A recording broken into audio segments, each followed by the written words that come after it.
ಕರ್ನಾಟಕ ರಾಜ್ಯ ದಲಿತ ಸಂಘರ್ಷ ಸಮಿತಿ, ಅಂಬೇಡ್ಕರ್ ಧ್ವನಿ, ಚಂದ್ರಕಾಂತ ಕಾದ್ರೋಲಿ ಬಣ ಹಾಗೂ ಕರ್ನಾಟಕ ರಕ್ಷಣಾ ವೇದಿಕೆ ಶ್ರೀ ಪ್ರವೀಣ್ ಕುಮಾರ್ ಶೆಟ್ಟಿ ಬಣ ವತಿಯಿಂದ ಇಂದು ಮಾನ್ಯ ಮುಖ್ಯಮಂತ್ರಿ ಸಿದ್ದರಾಮಯ್ಯ ಅವರಿಗೆ ಮಾನ್ಯ ಜಿಲ್ಲಾಧಿಕಾರಿಗಳ ಮುಖಾಂತರ ಮನವಿ ಮಾಡಲಾಯಿತು. ಹುಬ್ಬಳ್ಳಿಯಲ್ಲಿ ನಡೆದ ಮರ್ಯಾದಿ ಹತ್ಯೆ ಖಂಡಿಸಿ ಪ್ರತಿಭಟನೆ ಮಾಡಲಾಯಿತು. ಈ ಕೃತ್ಯ ಎಸಗಿದ ಎಲ್ಲರಿಗೂ ಗಲ್ಲು ಶಿಕ್ಷೆ ನೀಡಬೇಕೆಂದು ಪ್ರತಿಭಟನೆ ಮಾಡಲಾಯಿತು. ಈ ಹೋರಾಟದಲ್ಲಿ ರಾಜ್ಯ ಉಪಾಧ್ಯಕ್ಷರಾದ ಶ್ರೀ ಸತೀಶ ಮಾದರ, ಕರವೇ ಜಿಲ್ಲಾಧ್ಯಕ್ಷರಾದ ಶ್ರೀ ಮುತ್ತುರಾಜ ಎಸ್ ಅರಗಿನಶೆಟ್ಟಿ ಹಾಗೂ ಕಾದ್ರೋಲಿ ಬಣದ ಕಾರ್ಯಕರ್ತರು ಭಾಗಿಯಾಗಿದ್ದರು.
ಕರ್ನಾಟಕ ರಾಜ್ಯ ದಲಿತ ಸಂಘರ್ಷ ಸಮಿತಿ, ಅಂಬೇಡ್ಕರ್ ಧ್ವನಿ, ಚಂದ್ರಕಾಂತ ಕಾದ್ರೋಳಿ ಬಣ ಈ ಸಂಘಟನೆ ವತಿಯಿಂದ ನಿಮಗೆಲ್ಲ ಗೊತ್ತಿರುವ ಹಾಗೆ ಹುಬ್ಬಳ್ಳಿಯ ತಾಲೂಕಿನ ಇನಾಮ್ ವೀರಾಪುರ ಗ್ರಾಮದಲ್ಲಿ ಮೇಲ್ಜಾತಿಯ ಯುವತಿ ದಲಿತ ಯುವಕನನ್ನು ಪ್ರೀತಿಸಿ ಮದುವೆ ಆಗಿದ್ದಕ್ಕೆ 7 ತಿಂಗಳ ಗರ್ಭಿಣಿಯನ್ನು ಕೊಲೆ ಮಾಡಿದ ತಂದೆ ಮತ್ತು ಇತರರು ಕೂಡ ಏನಂದರೆ ಅಮಾನವೀಯವಾಗಿ ಏನು ಮಾಡ್ತಾರೆ ಅದನ್ನು ಸಮಾಜದಲ್ಲಿ ಇಂಥ ಕೃತ್ಯವನ್ನು ನಡೆದಿದ್ದು ದೊಡ್ಡ ಒಂದು ಖಂಡನೆ.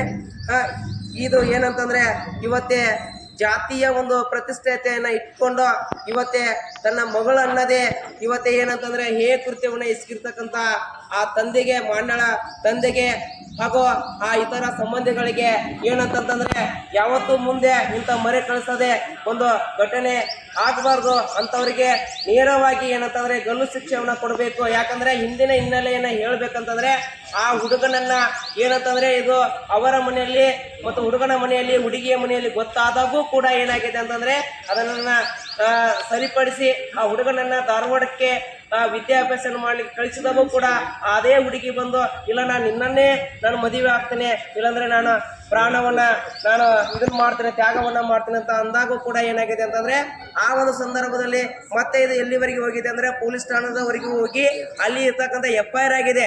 FIR ಆದಾಗೂ ಕೂಡ ಏನಾಗಿದೆ ಅಂತಂದರೆ ಆ ಮೇಲ್ಜಾತಿಯಲ್ಲಿ ಇರ್ತಕ್ಕಂಥ ಮಾನ್ಯಳ ತಂದೆ ಏನು ಮಾಡಿದ್ದಾರೆ ಅಂತಂದರೆ ನನ್ನ ಮಗಳು ಇವತ್ತು ಸತ್ತಿದ್ದಾಳೆ ಅಂತಂದು ಕೈ ಬಿಟ್ಟು ಹೋಗಿದ್ದಾರೆ.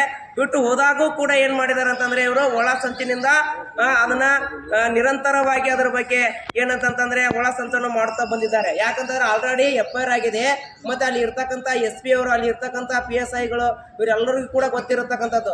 ಆದರೂ ಕೂಡ ಬಿಟ್ಟು ಹೋದಾಗ ಕೂಡ ಏನಾಗಿದೆ ಅಂತಂದರೆ ಅವರು ಪರಸ್ಪರ ಪ್ರೀತಿಸಿ ಮದುವೆಯನ್ನು ಮಾಡ್ಕೊಂಡಿದ್ದಾರೆ. ಮದುವೆಯನ್ನು ಮಾಡ್ಕೊಂಡ ನಂತರ ಏನಂತಂದರೆ 7 ತಿಂಗಳ ಗರ್ಭಿಣಿ ಆ ಸಹೋದರಿಯನ್ನು ಏನು ಮಾಡಿದ್ದಾರೆ ಊರಿಗೆ ಕರೆ ತಂದಿದ್ದಾರೆ. ಯಾಕಂತಂದರೆ ಇವತ್ತು ಅವರು ಒಂದು ಆಧಾರ್ ಕಾರ್ಡ್ ಒಂದು ಅಪ್ಡೇಟ್ ಆಗಿರ್ಬೋದು, ತಮ್ಮ ಕಾಗದ ಪತ್ರಗಳನ್ನು ಹೊಂದಿಸಿದಾಗಿರ್ಬೋದು. ಆ ಸಂದರ್ಭದಲ್ಲಿ ಬಂದಾಗ ಅವಾಗ ಏನು ಮಾಡಿದ್ದಾರೆ 10 ದಿನಗಳವರೆಗೂ ಅಲ್ಲೇ ಇದ್ದಾರೆ. ಆ 10 ದಿನಗಳವರೆಗೆ ಇದ್ದಾಗೂ ಕೂಡ ಏನಾಗಿದೆ ಅಂತಂದರೆ ಇವತ್ತೇ ಆ ಮಾನ್ಯಳ ತಂದೆ ಕೃತ್ಯವನ್ನು ಎಸಗಿದಾನಲ್ಲ ಅಂತ ಒಬ್ಬ ನೀಚ ಏನಾಗಿದೆ ಅಂತಂದರೆ ಇವತ್ತೆಲ್ಲ ಅದನ್ನು ಮಾಡಲಿಕ್ಕೆ ಕಾರಣ ಏನಂತಂದರೆ ಇವತ್ತೇ ಅಧಿಕಾರಿಗಳ ನಿರ್ಲಕ್ಷ್ಯನೇ ಕಾರಣ ಅಂತ ನಾವು ಹೇಳ್ತಾ ಇದ್ದೇವೆ. ಯಾಕಂತಂದ್ರೆ ಇವತ್ತೇ ಅಲ್ಲಿ ಇರ್ತಕ್ಕಂಥ ಗ್ರಾಮ ಕಂದಾಯ ಇಲಾಖೆಯಲ್ಲಿ ಇರ್ತಕ್ಕಂಥ ಒಬ್ಬ ಏನಂತಂದ್ರೆ ಗ್ರಾಮದಲ್ಲಿ ಇರ್ತಕ್ಕಂಥ ಒಬ್ಬ ಏನಂದ್ರೆ ಇಲ್ಲೇ ವಾಲಿಕಾರ ಅಂತ ಇರ್ತಾನೆ, ಅವನು ಕೂಡ ಏನಂತಾರೆ ಅಪ್ಡೇಟ್ ಮಾಡ್ಬೇಕಾಗಿರ್ತೈತೆ. ಆ ಊರಿಗೆ ಸಂಬಂಧಪಟ್ಟಿರ್ತಕ್ಕಂಥ ಬೀಟ್ ಅಂತ ಪೊಲೀಸರು ಇರ್ತಾರೆ, ಅವರು ಕೂಡ ಏನಾಗತ್ತಂದ್ರೆ ಮಾಹಿತಿಯನ್ನ ಕೊಡಬೇಕಾಗಿರ್ತದೆ. ಆ ಮಾಹಿತಿಯನ್ನ ಸರಿಯಾಗಿ ಅದನ್ನ ನೀಡದೇ ರೀತಿಯಲ್ಲಿ ಮತ್ತೆ ಅಲ್ಲಿ ಇರ್ತಕ್ಕಂಥ ಆ ಸಂಬಂಧಪಟ್ಟಿರ್ತಕ್ಕಂಥ ಪೊಲೀಸ್ ಸ್ಟೇಷನ್ ಇರುತ್ತೆ, ಅವರು ಅವಾಗ ಮಾಹಿತಿ ಕೊಡೋಕೆ. ಯಾಕಂತಂದ್ರೆ ಈ ಘಟನೆ ಆಲ್ರೆಡಿ ಏನಂದ್ರೆ FIR ಆಗಿರ್ತಕ್ಕಂಥ ವಿಷಯ. ಮುಂದೊಂದು ದಿವಸ ಇದು ಏನೋ ಅನಾಹುತಕ್ಕೆ ಈಡಾಗಿರಬಹುದು, ಆಗ್ಲಿಕ್ಕೆ ಇದು ಮುನ್ಸೂಚನೆಯನ್ನು ಇಟ್ಕೊಂಡು ಏನಂತಂದ್ರೆ ಅವರಿಗೆ ರಕ್ಷಣೆ, ಪೊಲೀಸ್ ಇಲಾಖೆಯಿಂದ ರಕ್ಷಣೆಯನ್ನು ಕೊಟ್ಟಿದ್ರೆ ಇಂಥ ಒಂದು ಕೃತ್ಯವನ್ನ ನಡೀತಿರಲಿಲ್ಲ ಅನ್ನೋದು ನಮ್ಮ ಒಂದು ಸಂಘಟನೆಯಿಂದ ಒಂದು ಭಾವನೆ. ಅದಕ್ಕೆ ಇವರಿಗೆ ಇಂಥ ನೀಚ ಕೃತ್ಯವನ್ನು ಮಾಡಿರ್ತಕ್ಕಂಥ ಮಾನ್ಯಳ ತಂದೆ ಮತ್ತು ಅವರ ಸಂಬಂಧಿಕರಾಗಿರ್ತಕ್ಕಂಥ ಪ್ರಕಾಶ್ ಗೌಡ ಮತ್ತೆ ಅರುಣ್ ಗೌಡ ವೀರಣ್ಣ ಗೌಡ ಇವರಿಗೆ ಗಲ್ಲು ಶಿಕ್ಷೆಯನ್ನು ಆಗಬೇಕು. ಇವರಿಗೆ ಆ ಸೋದರಿಗೆ ಏನಂತಂದ್ರೆ ಅವಳ ಆತ್ಮ ಇದಕ್ಕೆ ಶಾಂತಿಯನ್ನ ಸಿಗಬೇಕಂತಂದ್ರೆ ಇವರಿಗೆ ಗಲ್ಲು ಶಿಕ್ಷೆ ಆಗ್ಬೇಕು. ಇದನ್ನ ಏನಂತಂದ್ರೆ ಇದೆ ಅಂದ್ರೆ ನಮ್ಮ ಕರ್ನಾಟಕ ಸರ್ಕಾರ ಸನ್ಮಾನ್ಯ ಶ್ರೀ ಸಿದ್ದರಾಮಯ್ಯವರ ಒಂದು ಮುಖ್ಯಮಂತ್ರಿಯ ಒಂದು ಸರ್ಕಾರಕ್ಕೆ ಈ ಮನವಿಯನ್ನು ನಾವು ಸಲ್ಲಿಸ್ತಾ ಇದ್ದೇವೆ. ಅದು ನಮ್ಮ ಮಾನ್ಯ ಜಿಲ್ಲಾಧಿಕಾರಿ ಬಾಗಲಕೋಟ ಮುಖಾಂತರ ಇದನ್ನ ಎಷ್ಟು ಹೇಳಿಕೆ ನಾನು ಇಚ್ಛೆಯನ್ನು ಪಡ್ತಾ ಇದ್ದೇನೆ. ಕರ್ನಾಟಕ ರಾಜ್ಯ ದಲಿತ ಸಂಘರ್ಷ ಸಮಿತಿ ಅಂಬೇಡ್ಕರ್ ಧ್ವನಿ ಚಂದ್ರಕಾಂತ್ ಎಸ್ ಕಾದ್ರೋಳಿ ಬಣದ ವತಿಯಿಂದ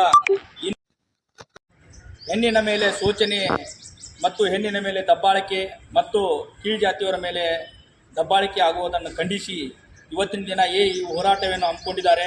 ಈ ಹೋರಾಟಕ್ಕೆ ವೇದಿಕೆ ಪ್ರವೀಣ್ ಶೆಟ್ಟಿ ಕೂಡ ಸತತವಾಗಿ ಬೆಂಬಲವನ್ನು ಸೂಚಿಸಿದ್ದೇವೆ. ಯಾವುದೇ ರೀತಿಯ ಹೆಣ್ಣಿಗೆ ಅನ್ಯಾಯದಲ್ಲಿ ನಾವು ಕೂಡ ಅವರಿಗೆ ಸಂಪೂರ್ಣ ಬೆಂಬಲ ಸೂಚಿಸುತ್ತೇವೆ. ಇದು ಇನ್ನು ಮೇಲೆ ಯಾವುದೇ ರೀತಿಯ ಹೆಣ್ಣಿನ ದಬ್ಬಾಳಿಕೆಯನ್ನು ಕೂಡ ಇದಕ್ಕೆ ಹೆಚ್ಚು ಗಮನ ಹರಿಸಬೇಕು. ಯಾಕಂದ್ರೆ ಪದೇ ಪದೇ ಈ ರೀತಿ ಆದಲ್ಲಿ ಯಾವುದೇ ರೀತಿಯ ಒಂದು ಇರುವುದಿಲ್ಲ. ಜಾತಿ ಅಂತೂ ನೋಡಬಾರ್ದು. ಈಗಿನ ಆಲ್ ಇಕ್ವಲ್ ಆಗುವಂಥ ಪರಿಸ್ಥಿತಿ ಅಂತ ಬರಾಕತ್ತೈತಿ. ಅದಕ್ಕೆ ಜಾತಿ ನೋಡದೆ ತಾವು ಕೂಡ ಒಂದು ಮಾನವೀಯ ದೃಷ್ಟಿಯಿಂದ ಅವರಿಗೆ ಸಹಾಯ ಸಹಕಾರ ಮಾಡಿದಲ್ಲಿ ಈ ರೀತಿಯಾದ ಘಟನೆಗಳು ನಡೆಯುವುದಿಲ್ಲ.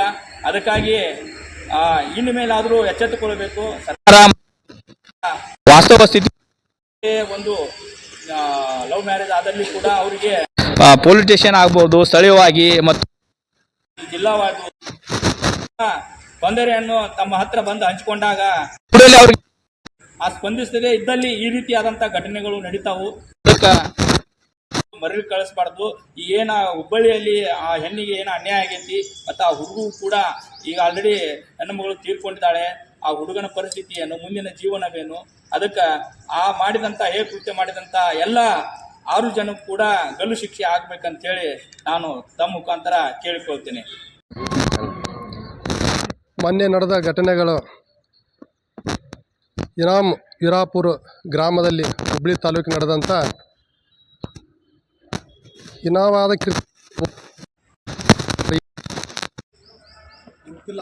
ಸರ್ಕಾರ ಹೇಳ್ತೈತಿ ನಮ್ಮ ಸರ್ಕಾರ ಅಂತೇಳಿ ಮಾನ್ಯ ನಮ್ಮ ರಾಜ್ಯದ ಮುಖ್ಯಮಂತ್ರಿ ಆದ ಸಿದ್ದರಾಮಯ್ಯ ಸಾಹೇಬರು ಹೇಳ್ತಾರೆ ಇನ್ನೂ ಶೋಷಣೆ ನಿಂತಿಲ್ಲ. ಯಾಕಪ್ಪ ನಮ್ಮನ್ನು ಕಂಡ್ರೆ ಯಾಕೆ ಈ ರೀತಿ ನಮ್ಮ ಮೇಲೆ ದೌರ್ಜನ್ಯ ದಬ್ಬಾಳಿಕೆ ಮಾಡ್ತಾರೆ ಅನ್ನೋದು ತಿಳಿಯಾಗ್ತಾ ಇರಲಿಲ್ಲ. ಬಸವಣ್ಣರ ಕಾಲದಾಗಾದರೂ ಅದೇ ಆಯ್ತು, ಈಗಾದರೂ ಅದೇ ಅಂತಂದ್ರೆ ನಾವು ಬದುಕೋದು ಹೆಂಗೆ? ಇದಕ್ಕೆ ಅಂತ್ಯ ಅನ್ನೋದು ಯಾವಾಗ? ಸಿದ್ದರಾಮಯ್ಯ ಸಾಹೇಬ್ರ ತಮ್ಮನ್ನು ನೇರವಾಗಿ ಒಂದು ಮಾತು ಕೇಳ್ತೀನಿ ನಾನು. ದೀನ ದಲಿತರ ಪರ ಅಂತ ಹೇಳ್ತಾರೆ, ಇದೇನಾ ನೀವು ಇರೋದು? ನಮ್ಮ ಹೆಣ್ಣು ಮಕ್ಕಳ ಮ್ಯಾಗ ದಬ್ಬಾಳಿಕೆ ದೌರ್ಜನ್ಯ ಆಕೈತಿ, ಅದು ಪರವಾಗಿಲ್ಲ ನಡೀಲಿ. ಆದರೆ ಇನ್ನು ಮೇಲೆ ಜಾತಿ ವರ್ಗದವ್ರು ತಳಗ ಜಾತಿ ವರ್ಗ ಲವ್ ಮಾಡಿ ಲಗ್ನ ಆದರೂ ಕೂಡ ನಿಮ್ಗೆ ತ್ರಾಸ ಆಕೈತಂದ್ರೆ ನಾವು ಮನುಷ್ಯರಲ್ಲ, ನಮ್ಮ ಬದುಕಕ್ಕೆ ಹಕ್ಕಿಲ್ಲ. ಯಾಕೆ ಈ ರೀತಿ ನಮಗೆ ನೋವು ಕೊಡಕತ್ತೀರಿ ಸರ್ ತಾವು?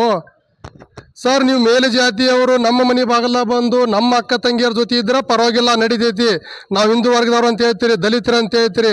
ಅದೇ ನಮ್ಮ ಯುವಕರು ಮೇಲೆ ಜಾತಿ ಹೆಣ್ಣು ಮಕ್ಕಳು ಮಾಡಿ ಲವ್ ಮಾಡಿದರೆ ನಿಮ್ಗೆ ತ್ರಾಸ ಆಕೈತಿ.